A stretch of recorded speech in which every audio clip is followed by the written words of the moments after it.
اہل بیت کے اقوالات، ان کی احادیث ہمارے پاس موجود ہے، تو ہمیں قیامت تک گھبرانے کی ضرورت نہیں ہے۔ کسی بھی موقع پر جہاں پر جو سوال پیدا ہوگا اس کا جواب ہمیں حدیث میں مل جائے گا۔ اہل بیت نے یا عمل کر کے بتایا ہوگا یا اہل بیت نے ذکر کیا ہوگا ان باتوں کا، کیونکہ دین کامل ہے، دین مکمل ہے، کسی طریقے سے اس میں ایڈیشن کی ضرورت نہیں ہے، نہ ہی نکالے جانے کی ضرورت۔ دین کامل ہو چکا ہے۔ اکملت لکم دینکم کی آیت اس پر دلالت کرتی ہے کہ دین مکمل ہے۔ مکمل کا مطلب کیا ہوتا ہے کہ اس میں کوئی چیز نہ ایڈ، اگر ایڈ ہوگی بھی تو پھر پیمانہ چھلک کر گر جائے گا، یعنی اس میں کوئی چیز اب اضافی نہیں ہو سکتی۔ پیغمبر نے جن باتوں کو پہنچا دیا، دین کو کامل کر دیا، اب اس میں کوئی چیز کا اضافہ نہیں ہو سکتا۔ کوئی واجبات ایکسٹرا بعد میں ایڈ نہیں ہوئے، بلکہ پیغمبر نے سارے واجبات کو ذکر کر دیا۔ جن باتوں کو پیغمبر نے مستحب رکھا اسی پر اہل بیت قائم رہے۔ اہل بیت نے کوئی چیز میں رد و بدل نہیں کیا، تو کسی بھی اس منبر پہ آنے والے کو حق نہیں ہے کہ مستحبات کو واجب کی شکل دے دے، یا واجبات کو کوئی اور شکل دے دے، محرمات کو کوئی اور شکل دے دے، مکروہات اور مباحات کو کوئی اور شکل دے دے۔ اسے اس بات کا حق نہیں ہے۔ اگر وہ یہ عمل کر رہا ہے تو گویا یہ کام کر رہا ہے کہ پیغمبر کو بتا رہا ہے کہ آپ حقیقت میں آپ نے دین نہیں پہنچایا جس طریقے سے حق تھا۔ دین تو یہ ہے کہ جو ہم بتا رہے ہیں، جبکہ یہ بات غلط ہے۔ ایک صلوات پڑھے محمد و آل محمد کی بات۔ اللہم صلی علی محمد و آل محمد۔ جس کتاب کے ذریعے سے مجھے ان سوالات کے جوابات دینا ہے، پہلے ان کے اس کتاب کے مؤلف کے بارے میں کہ جنہوں نے وہ کتاب لکھی۔ ہمارے یہاں پر جب تک نیت خالص نہ ہو فعل میں برکت نہیں آتی۔ کوئی بھی کام میں برکت اس وقت تک نہیں ہوتی جب تک نیت خالص نہ ہو۔ یہ دیکھا جاتا ہے دنیا میں۔ نیت اگر خالص ہوگی، نیت اگر اچھی ہوگی اور کام انجام دیا جائے گا تو وہ کام کمال تک پہنچے گا۔ مفاتیح الجنان ایک بہترین کتاب اور بہترین تحفہ۔ آج خداوند عالم نے اس کتاب کو وہ مقام دیا، یا اہل بیت طاہرین نے وہ مقام دیا کہ ہر گھر میں قرآن اور نہج البلاغہ کے بعد یہ کتاب آپ کو مل جائے گی۔ ہمیں کسی لائبریری کو جانے کی ضرورت نہیں ہے، کسی کتب خانے کی طرف رجوع ہونے کی ضرورت نہیں، بلکہ ان سارے سوالات ہمارے یہاں پر موجود ہیں، بلکہ تمام سوالات کے جوابات ہمارے گھر میں ہی موجود ہیں۔ مفاتیح الجنان لکھنے والے شیخ عباس قمی علیہ الرحمہ، یہ کتاب اس قدر عام کیسے ہوئی؟ انہوں نے ایسی کیسی نیت کی تھی کہ کتاب اپنے کمال تک پہنچ گئی کہ بھائی قرآن ہے جو ہر گھر میں موجود ہے، نہج بلاغہ ہے، نہج البلاغہ ہے جو ہر گھر میں موجود، لیکن اس کے بعد مفاتیح الجنان ہر گھر میں موجود ہونا کوئی نہ کوئی بڑی بات ضرور ہے۔ تو اس کے پیچھے راز یہ ہے کہ شیخ عباس قمی نے جب دعاؤں کا ذخیرہ کرنا شروع کیا، جمع کرنا شروع کیا، ایک کتاب کی شکل دینا شروع کیا، تو انہوں نے نیت کی کہ ان دعاؤں کو جب تک جو کوئی بھی پڑھے اس کا سارا ثواب میں ہدیہ کرتا ہوں شہزادی کونین سلام اللہ علیہ۔ اللہم صلی علی محمد و آل محمد۔ انہوں نے کام کیا شہزادی کے لیے خالص نیت رکھ کر، اپنے لیے کتاب نہیں لکھی، مومنین تک ایک تحفہ پہنچایا، اور اس تحفے سے جتنا ثواب انہیں حاصل ہو وہ سارا ثواب وہ ہدیہ کرتے ہیں کس کے لیے؟ شہزادی کونین سلام اللہ علیہ کو۔ تو خداوند عالم نے اس کتاب کو وہ مقام نصیب کیا کہ اپنی کتاب کے بعد اور اپنے ولی کی کتاب کے بعد اس کتاب کو ہر گھر میں موجود کر دیا، اور اس کتاب میں انہوں نے تا حد امکان کوشش کی ہے کہ کوئی اعمال اپنے سے نقل نہ کرے بلکہ اعمال احادیث ہی کے ذریعے سے نقل ہو۔ ہمیں عید کی کیا فضیلت ہے اگر اس کے بارے میں وہ لکھ رہے ہیں تو احادیث کے ذیل میں انہوں نے عبارت لکھی، یعنی کسی کا فرمان نہیں بلکہ اہل بیت کے فرمان کے مطابق انہوں نے اعمال کو جمع کیا۔ آسانی کے ساتھ میں عید کے اعمال آپ کی خدمت میں بیان کروں گا، اس کے بعد خود ہی آپ نتیجے تک پہنچ جائیے گا کہ شیخ عباس خمی اپنی کتاب میں اعمال شب عید الفطر کے باب میں، اعمال شب عید الفطر، اور آج کل ہر فون میں بھی تقریباً اس کتاب کو ایپ کی شکل میں بھی ڈال دیا گیا ہے جو پلے اسٹور پر موجود ہے، وہاں سے بھی ہم ڈاؤن لوڈ کر سکتے ہیں اور جو بات میں پڑھ رہا ہوں اس کو آپ دیکھ سکتے ہیں کہ اعمال شب عید الفطر یکم شوال کی رات بابرکت راتوں میں سے ایک رات۔ ہمارے یہاں پر رات پہلے ہے اور دن بعد میں، یعنی شب عید کا مطلب یکم شوال کی رات بابرکت راتوں میں سے ہے۔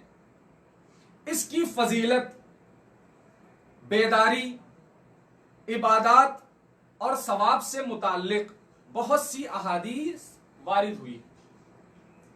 حضرت رسول خدا صلی اللہ علیہ وآلہ وسلم اللہم صلی علی محمد وآل محمد سے مروی ہے۔ راوی کون ہے؟ روایت کس سے کی جا رہی ہے؟ پیغمبر اکرم سے روایت نقل ہو رہی ہے۔ پیغمبر سے مروی ہے کہ یہ رات مرتبے میں شب قدر سے کچھ کم نہیں ہے۔ شب عید کی فضیلت پیغمبر بتا رہے ہیں، ہمیں ایسے ہی سو کر رات نہیں گزارنا ہے یا پھر چاند کے انتظار میں رات نہیں گزارنا ہے۔ جو مشکلات حالیہ میں کچھ سالوں سے دیکھے جا رہے ہیں، ہمیں اس تذبذب میں نہیں گزارنا ہے، بلکہ شب عید کے بارے میں پیغمبر فرما رہے ہیں کہ یہ رات شب قدر سے کچھ کم والی رات نہیں ہے، اور اس میں چند ایک اعمال ہے۔ انہوں نے اعمال نقل کرنا شروع کیے۔ سب سے پہلے غروب آفتاب کے وقت غسل کریں۔ شب عید کے اعمال بتا رہا ہوں کہ غروب آفتاب کے وقت، شب عید جب نزدیک ہو تو غروب آفتاب یعنی مغرب سے تھوڑا پہلے غسل کرے، شب عید کے اعمال کی نیت کر کے۔ پہلا عمل غسل، دوسرا عمل شب بیداری یعنی نماز، دعا، استغفار اور خدا سے طلب حاجت کرتے ہوئے مسجد میں یا پھر کسی بھی مقام پر وہ گزارے۔ ہم جگنے کی راتوں میں جو عمل کرتے ہیں، دعائیں پڑھتے ہیں، اللہ سے مناجات کرتے ہیں، یہی سارے اعمال شب عید بھی ذکر ہوئے ہیں۔ نماز مغرب اور عشاء، فجر اور نماز عید کے بعد یہ تکبیریں پڑھے۔ کب سے کب تک؟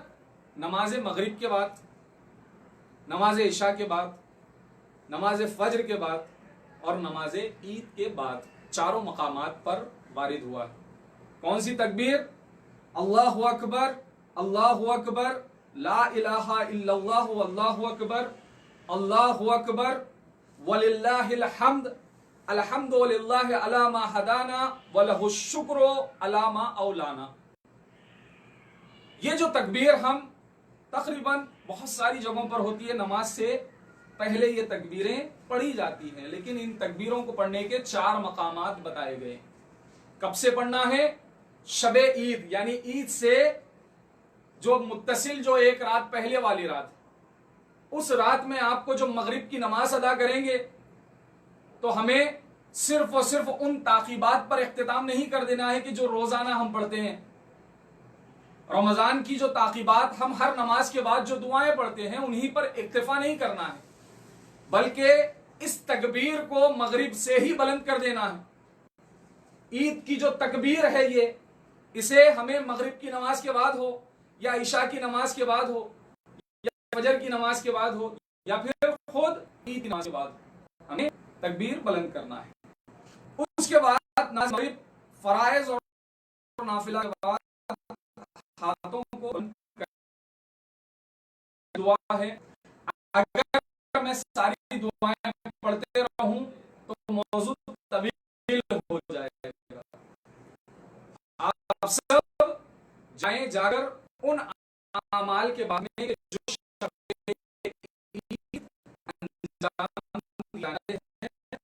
دیکھ لیں.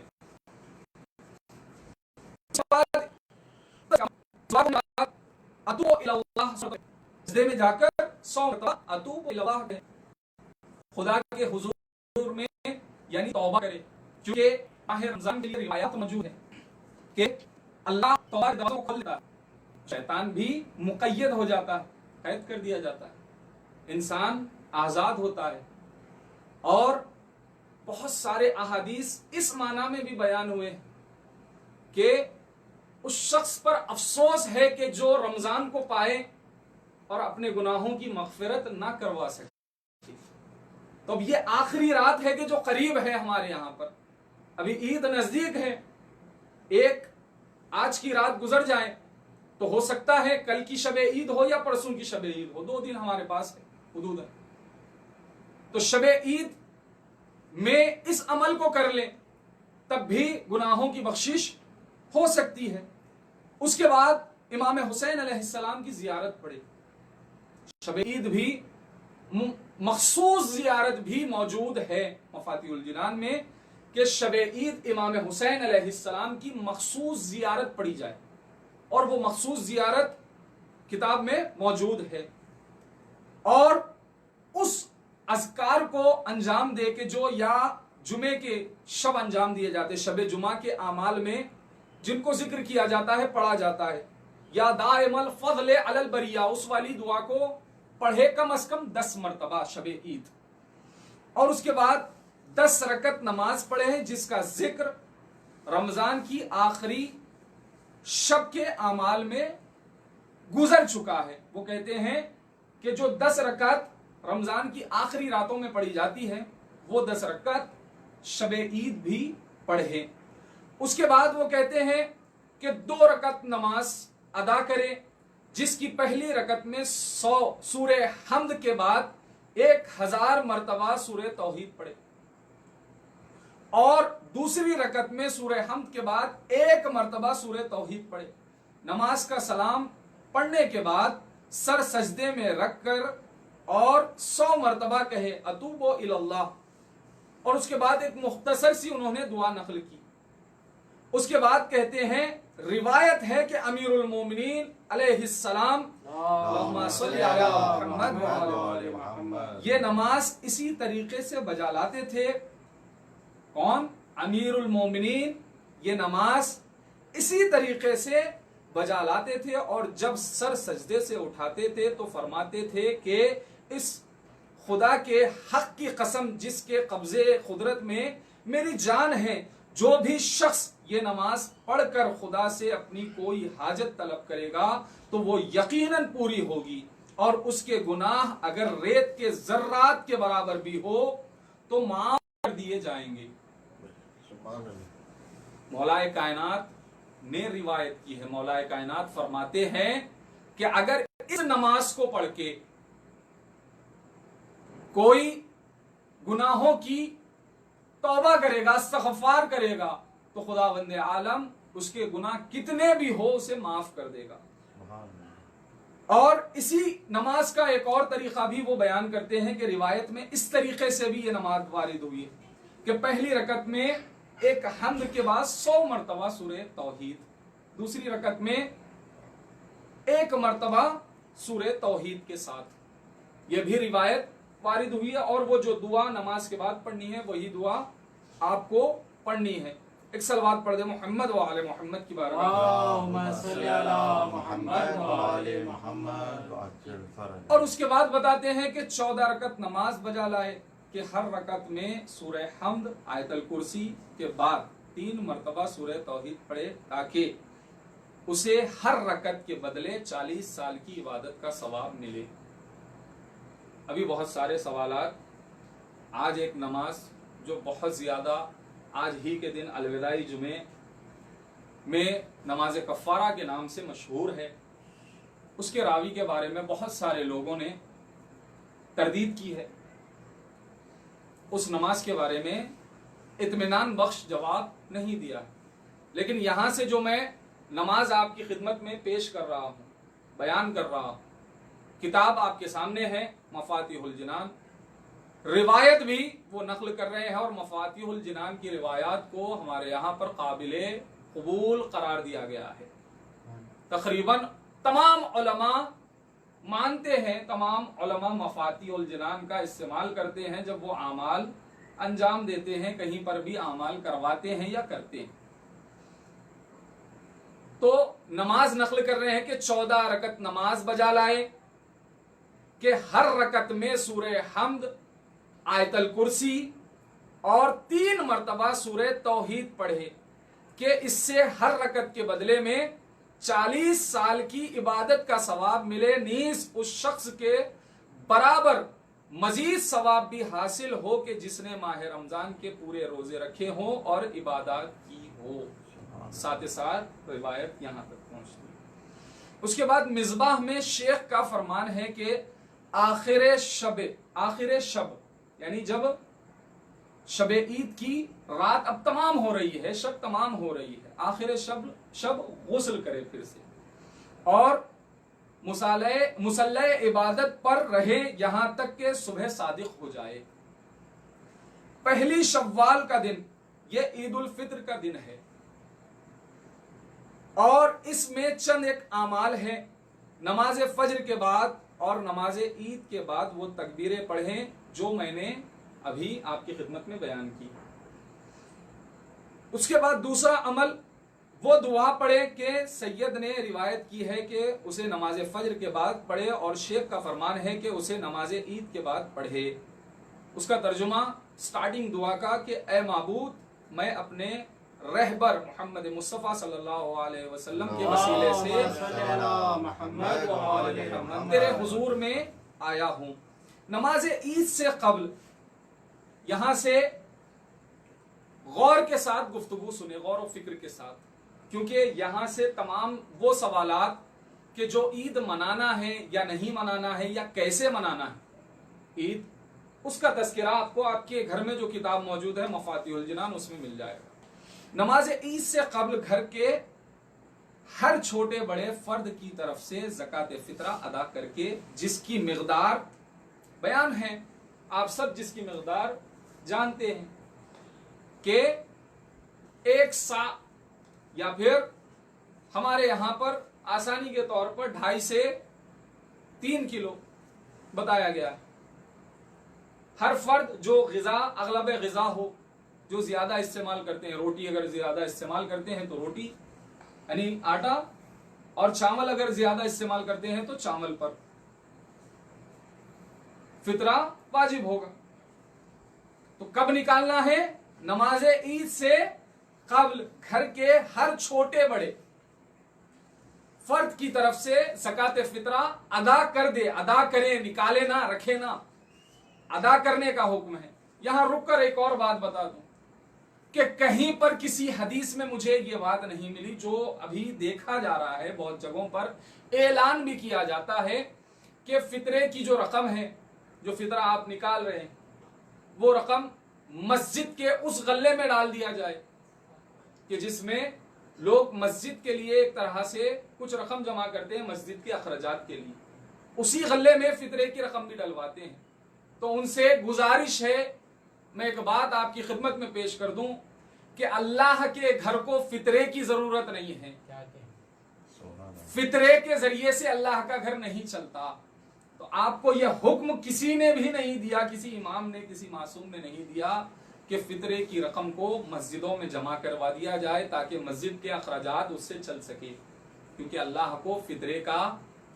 فطرے کا محتاج نہیں ہے۔ آپ کو اگر پیسہ نکالنا ہی ہے عید کے دن، بہت اچھی بات ہے، مسجد کے اخراجات کے لیے آپ عید کے دن ہی پیسہ نکالیں، لیکن فطرے کی رقم مسجد کے اخراجات کے لیے جمع مت کرے۔ ہاں، وہاں پر جو نماز آپ پڑھتے ہیں، جو بھی عالم دین نماز پڑھا رہا آپ اس کنے لے جا کر جمع کر سکتے ہیں، اس تک پہنچا سکتے ہیں، لیکن وہ بھی مسجد کے اخراجات کے لیے فطرے کی رقم استعمال نہیں کر سکتا۔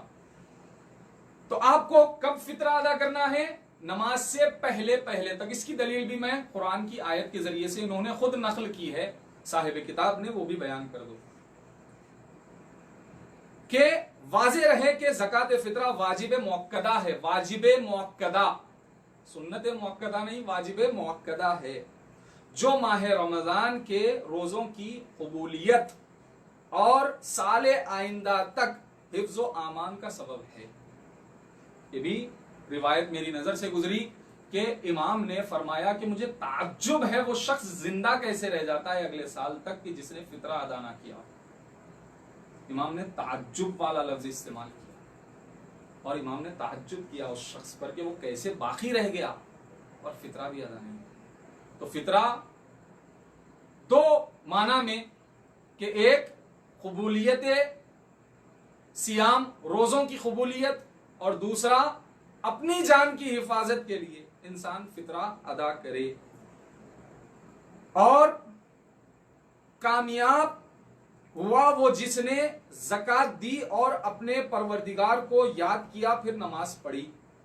دلیل یہ ہے، قرآن میں آیت موجود ہے کہ پہلے فطرہ نکالے یا پھر پہلے نماز پڑھے، تو خدا نے سورہ اعلیٰ میں زکوٰۃ کا ذکر نماز کے پہلے کیا ہے، پہلے زکوٰۃ ادا ہو اور پھر نماز ادا ہو۔ جس آیت کا ترجمہ کامیاب ہوا وہ جس نے زکوٰۃ دی اور اپنے پروردگار کو یاد کیا پھر نماز پڑھی، تو ہم کو نماز سے پہلے تک فطرہ ادا کر دینا ہے، نکالنا نہیں، رکھنا نہیں ہے، بلکہ فوری ادا کر دو۔ سب سے پہلے اپنے نزدیک کے لوگوں کو دیکھو، اپنے گھر کے احاطوں میں دیکھو، گھر کے قریب والوں کو دیکھو، اس کے بعد محلے والوں کو دیکھو، اس کے بعد شہر والوں کو دیکھو۔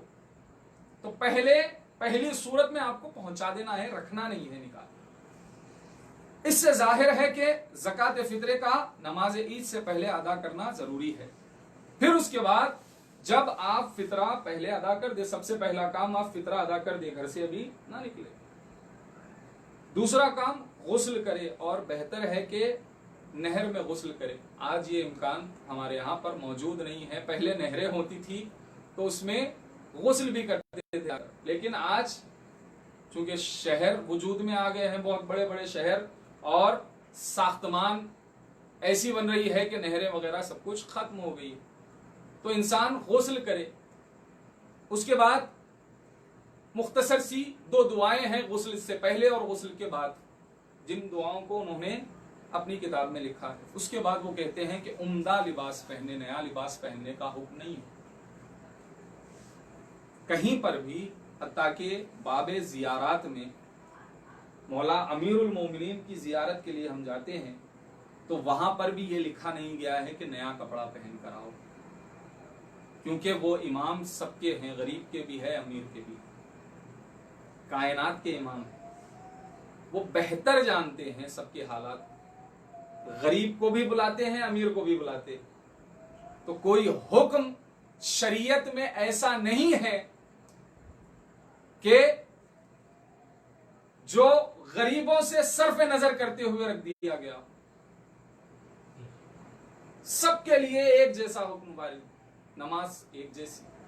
ہاں احکام حج میں ایک الگ مسائل ہیں، لیکن اگر کسی چیز کا حکم دیا اہل بیت نے تو پھر سب کو ایک جگہ جمع کیا۔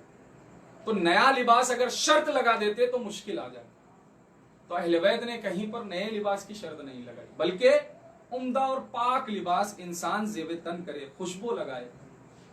اگر مکے میں ہو، یہاں پر ایک مستثنا موجود، مکے کو چھوڑ کر دنیا کے کسی بھی حصے میں انسان ہو تو نماز عید صحرا میں کھلے آسمان تلے ادا کرے۔ نماز عید صحرا میں کھلے آسمان تلے ادا ہو۔ ہمارے یہاں پر ایک زمانے سے اس مسئلے سے صرف نظر کر لی گئی کہ عید کے سارے اعمال، خواہ نماز ہو یا دیگر اعمال ہو، ہم مسجد میں ادا کرتے ہیں، کوشش یہ ہونا چاہیے کہ عیدگاہوں میں ادا ہو یا پھر ایسی جگہوں پر ہو کہ جہاں پر خاک موجود ہو اور آسمان دکھائی دے، زیر آسمان ہم اپنے اعمال انجام دیں، عید کی نماز ادا کریں۔ تو عمدہ لباس پہنے، خوشبو لگائے، مکے کے علاوہ کسی اور مقام پر ہو تو نماز عید صحرا میں کھلے آسمان تلے ادا کرے۔ نماز عید سے پہلے دن کے آغاز میں افطار کرے، عید سے پہلے، نماز عید سے پہلے دن کے آغاز میں افطار کر لے، یعنی صبح کا ناشتہ۔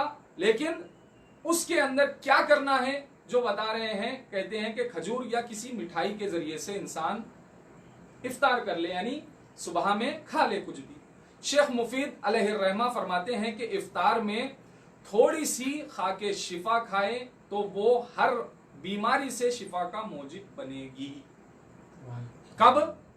یہ بھی عید کے اعمال میں انہوں نے داخل کیا۔ کہتے ہیں کہ افطار میں جو عید کی صبح ہم ابھی مسجد کی طرف یا پھر اپنے اعمال کرنے کے لیے صحرا کی طرف نکل رہے ہیں، تو نکلنے سے پہلے کیا کرے؟ افطار کر لے نماز سے پہلے۔ جو افطار کر رہے ہیں اس میں تھوڑی سی خاک شفا کھانے کے لیے شیخ مفید علیہ الرحمہ کہتے ہیں کہ اس کھانے سے انسان بیماریوں سے بچ جائے گا، نجات مل جائے گی۔ جب نماز عید کے لیے تیار ہو جائے تو طلوع آفتاب کے بعد گھر سے نکلے اور وہ دعائیں پڑھیں جو سید نے کتاب اقبال میں نقل کی ہے۔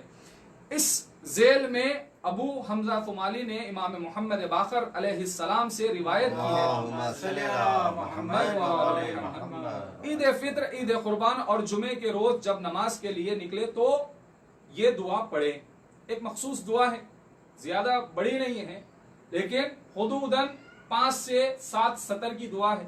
اس دعا کو پڑھنے کے لیے حکم وارد ہوا ہے جب کبھی عیدین کی نماز کے لیے یا پھر جمعے کی نماز کے لیے اپنے گھر سے نکلے۔ نماز عید 2 رکعت ہے۔ پہلی رکعت میں سورہ حمد کے بعد سورہ اعلیٰ پڑھے اور 5 تکبیریں کہیں کہ ہر تکبیر کے بعد یہ قنوت پڑھے۔ قنوت آپ سب جانتے ہیں، اللہم اہل الکبریاء والعظمت واہل الجود والجبروت۔ اس قنوت کو پڑھنے کے لیے کہا گیا پہلی رکعت میں 5 مرتبہ، دوسری رکعت میں سورہ حمد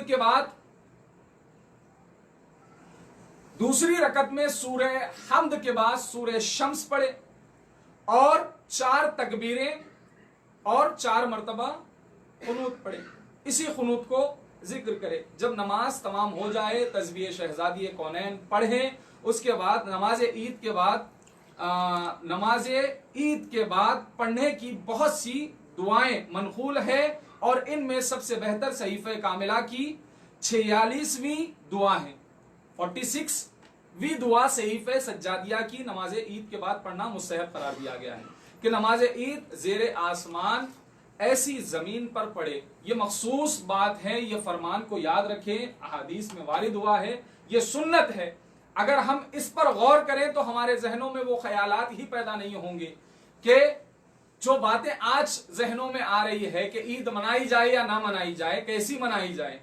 تو روایت میں ہے، مستحب ہے کہ نماز عید زیر آسمان ایسی زمین پر پڑھے جس کا فرش نہ کیا گیا ہو، یعنی نماز عید خاک پر پڑھی جائے، جیسے ہم عاشور کے اعمال کرتے ہیں خاک پر، اسی طریقے سے نماز عید خاک پر ادا کی جائے۔ نماز عید کے بعد گھر واپس آتے ہوئے اس راستے سے نہ آئے جس راستے سے نماز کے لیے گیا تھا۔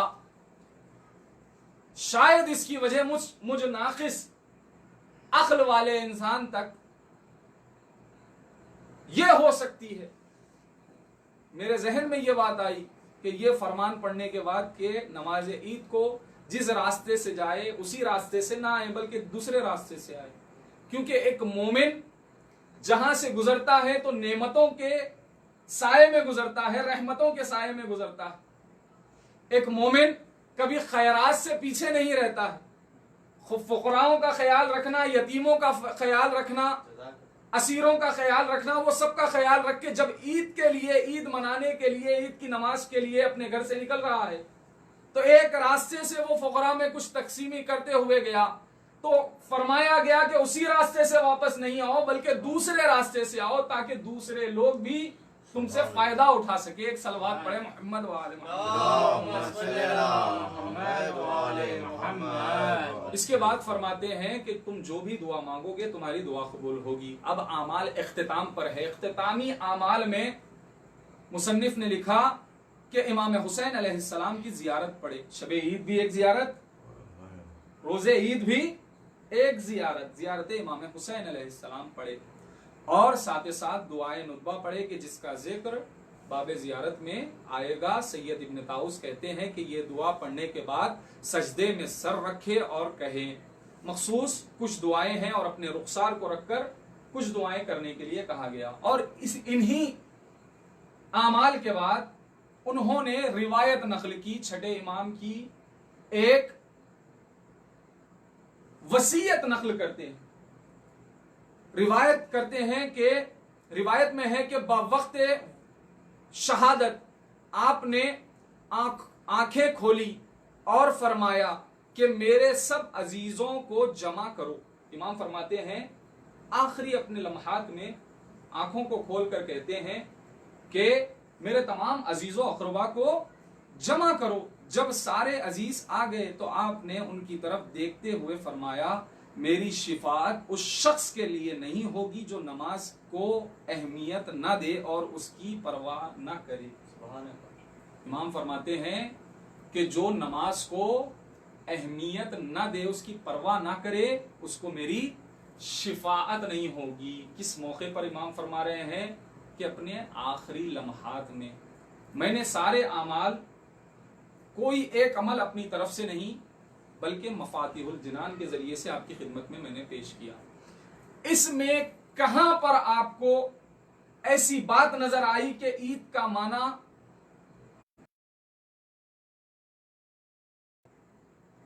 عید کا مفہوم ہمارے یہاں پر جیسے سرخ کپڑے پہن کر انسان نکلتا ہے, کہاں پر یہ معنی نکلا؟ عید کا معنی خوشیاں منانا, ناچ گانا کرنا, کہیں پر نہیں. کسی مقام پر اہل بیت نے نہ ہی یہ بتایا ہے کہ کرو اور نہ ہی اگر کوئی کیا ہے تو اس کے فعل سے راضی ہوئے ہیں, بلکہ غضبناک ہوئے ہیں اہل بیت کہ ناچ گانا, ڈھول تاشا, ان ساری چیزوں سے اہل بیت ہمیشہ رنجیدہ رہے, غضبناک رہے. اور کبھی ان کے یہاں پر نہیں گئے اہل بیت جہاں پر یہ اعمال انجام دیے, بلکہ خوشی منانے کا جو تصور ہے ہمارے یہاں پر وہ اللہ کی عبادت کرنا ہے. جس دن زیادہ عبادات انجام دو تو دلی طور پر مومن خوش ہو جاتا ہے کہ میں نے آج کوئی گناہ انجام نہیں دیا بلکہ اللہ کو راضی کیا. اللہ کو راضی کرنے کا مطلب ہے عید منانا. اور کہیں پر یہ بھی نہیں ہے اس کتاب میں یا ان اعمال کو دیکھ کر میری بات میں یہ نکلے کہ مجلس نہ کی جائے, جو آج دیکھا جا رہا ہے,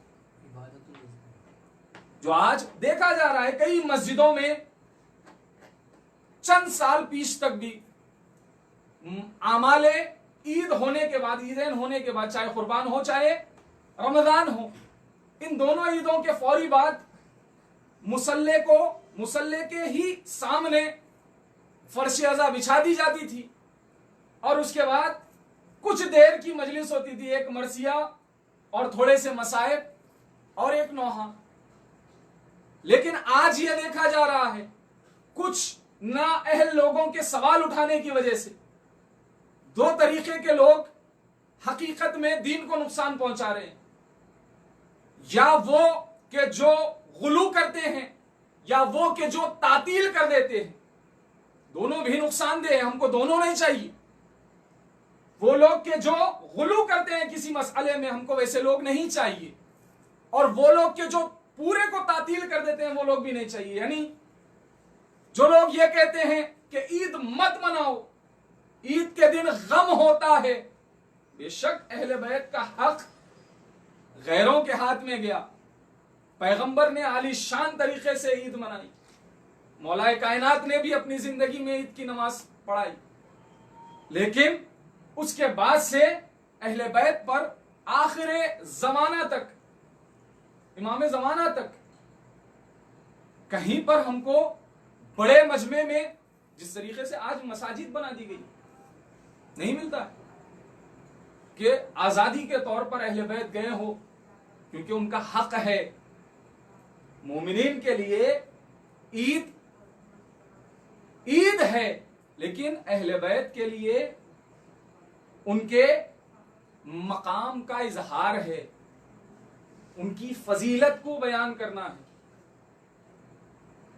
مومنین کے لیے اللہ نے اس دن کو عید قرار دیا ہے، اہل بیت کے لیے ذخروں و شرفوں و کرامتوں و مزیدہ، اہل بیت کے لیے مزید قرار دیا ہے۔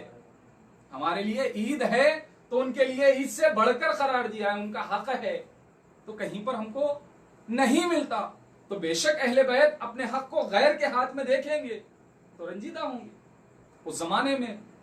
لیکن آج ہمارا امام پردے غیبت میں ہے، اور ہم نے کم از کم ہر جگہ ان کی یاد میں ایسی جگہیں آمادہ کر دی ہیں کہ اگر امام آئیں گے تو ہم ان کے پیچھے ضرور نماز پڑھیں گے، یہ نماز ان کے پیچھے واجب ہے۔ تو کہیں پر ایسے لوگ کہ جو عید سے انکار کر رہے ہیں، منع کر رہے ہیں عید مت مناؤ، تو ہم کو ایسے بھی نہیں چاہیے جو غلو کر رہے ہیں، جو عید کو تعطیل کر دے رہے ہیں، اور نہ ہی ایسے لوگ چاہیے کہ جو عید کے دن ذکر مولا کائنات نہ ہو، مصائب سید الشہداء نہ ہو، ایسے لوگ بھی ہم کو نہیں چاہیے، کیونکہ یہ دونوں لوگ ہمارے لیے نقصان دہ۔ بلکہ حق تو یہ ہے کہ آیا وہ عبادت ہے یا نہیں ہے، مولا کائنات کا ذکر کرنا، امام حسین علیہ السلام کے مصائب پڑھنا، آیا یہ عبادت ہے یا نہیں ہے؟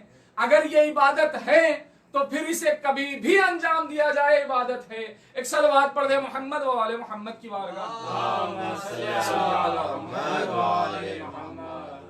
آج بھی زمانے کے امام کو روز عید ہمیں چاہیے کہ ہم پرسا دیں کہ امام آپ جب آئیں گے ضرور ہم آپ کے پیچھے نماز پڑھیں گے۔ آج وہ راہ فراہم نہیں ہے ہمارے سامنے کہ ہم اپنے امام کو صرف پکارتے ہیں کہ وہ آ جائیں، جب ضرور امام آئیں گے اور ان کا حق ان کے ہاتھ میں ہوگا تو حقیقی عید ہم منائیں گے، لیکن امام کے آنے تک وہ اعمال انجام دیں گے کہ جن کی تائید خود اہل بیت نے کی ہو کہ یہ عمل کرو، اس طریقے سے اعمال انجام دو، اس طریقے سے عید مناؤ۔ عید کا مطلب خوشیاں منانا نہیں ہے، عید کا مطلب اہل بیت اور خدا کو راضی کرنا ہے۔ عزیزو، ابھی ذاکر اول سے آپ نے الوداعی مصائب کو سماعت فرمایا ہے۔ میں آپ کی خدمت میں، چونکہ رمضان ہم سے خداحافظی کر رہا ہے، رمضان اپنے اختتام کی منزلوں پر ہے، رمضان ہم سے الوداع ہو رہا ہے، رمضان ہم سے جا رہا ہے، رخصت ہو رہا ہے، تو کوئی بھی چیز جب کسی سے الگ ہوتی ہے، جدا ہوتی ہے،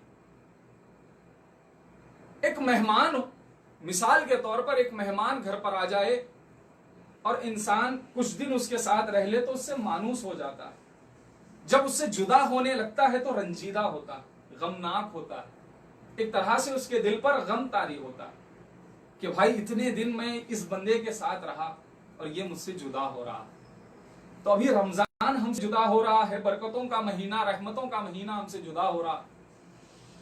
اگر آپ کو جدائی سمجھنا ہے تو مثال کے طور پر میں شہزادی جناب زینب سلام اللہ علیہا کی 4 جدائیاں بتاؤں گا۔ 4 بار شہزادی زینب اپنے بھائی سے جدا ہوئی، تو حال کیا ہوا شہزادی کا کافی ہے مصائب کے لیے اگر ہم سمجھ جائیں تو۔ بچپنے سے شہزادی نے ہمیشہ امام حسین علیہ السلام کو اپنی آنکھوں کے سامنے رکھا، ایک لمحہ اگر امام حسین شہزادی سے دور ہو جاتے تو شہزادی پریشان ہو جاتی، غمناک ہو جاتی۔ خود شہزادی کونین سے روایت ہے کہ جب اس محبت کو دیکھا، اس بھائی بہن کی محبت کو دیکھا، تو رسول خدا کی خدمت میں گئی، جا کر کہتی ہے کہ بابا میں بہت پریشان ہوتی ہوں جب ان دونوں بھائی بہن کی اس محبت کو دیکھتی ہوں کہ زینب حسین کے بغیر ایک لمحہ نہیں رہ سکتی۔ اگر چند لمحات کے لیے زینب کی آنکھوں سے حسین اوجل ہو جائے تو میری بیٹی برداشت نہیں کر سکتی ہے۔ تو شہزادی سے رسول خدا فرماتے ہیں، کہتی ہیں کہ اے بیٹی تو پریشان مت ہو، یہی محبت ہوگی کہ کل جو میرے دین کو بچا کر لائے گی، یہی بھائی بہن کی محبت ہوگی کہ جس سے میرا دین بچے گا۔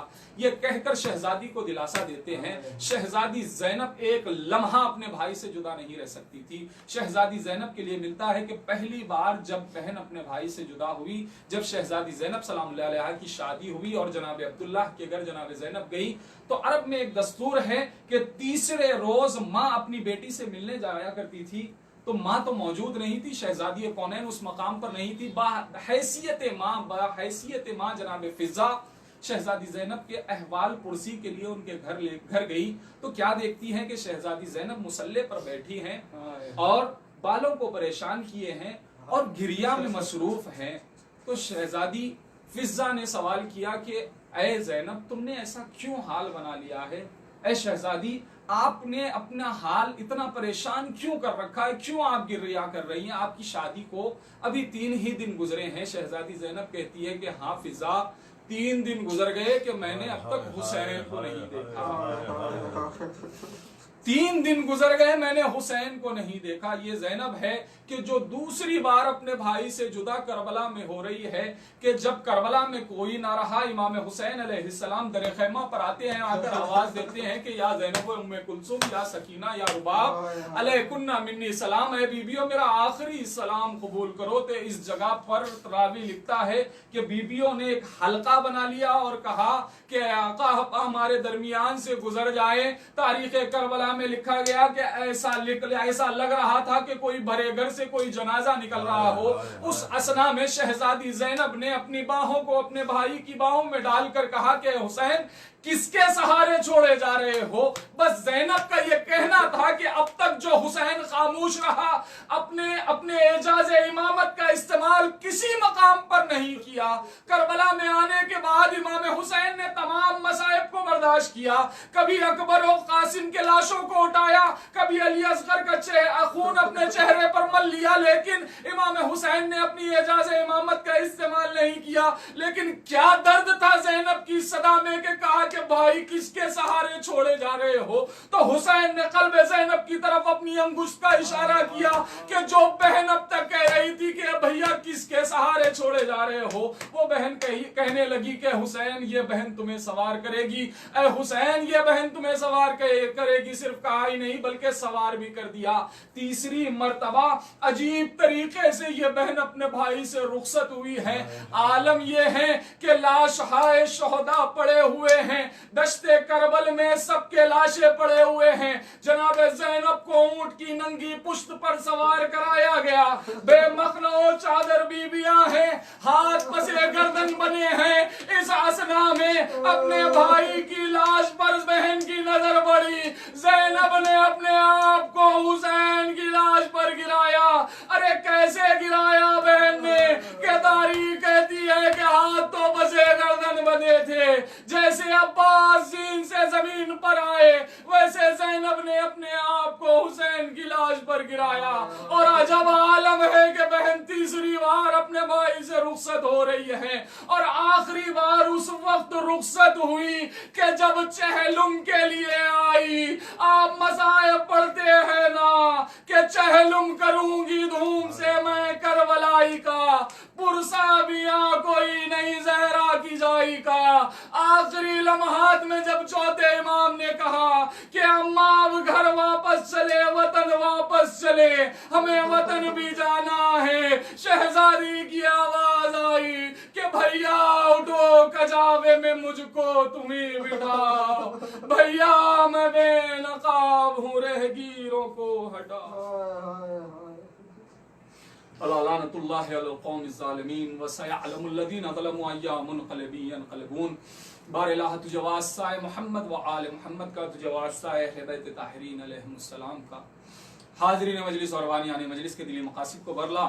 معبود تجھے واسطہ محمد و آل محمد کا جس کسی نے بھی اس پیغام کو پہنچانے کے لیے معیار فکر کے تمام ممبران اور اس حیا علی خیر العمل کو انجام دینے والے تمام مومنین کو اپنی حفظ و امان میں رکھ. معبود تجھے واسطہ ہے محمد و آل محمد کا، تجھے واسطہ اہل بیت طاہرین علیہم السلام کا، شیعہ یعنی اہل در کرار جہاں جہاں بھی آباد ہے ان سب کی جان و مال، عزت و آبرو کی حفاظت فرما. پالنے والے تجھے واسطہ ہے محمد و آل محمد کا، ہمارے اعمال ایسے کر دے کہ ہمارا امام ہم سے راضی ہو جائے. معبود تجھے واسطہ ہے محمد و آل محمد کا، زمانے کے امام کے ظہور میں تعجیل فرما، ہم کو ان کے اعوان و انصار میں شمار فرما. ربنا تقبل منا انک انت السمیع العلیم. آپ سب سے معروضہ ایک سورہ فاتحہ پڑھ کر جملہ مرحوم مومنین و مومنات کے لیے ایصال فرما.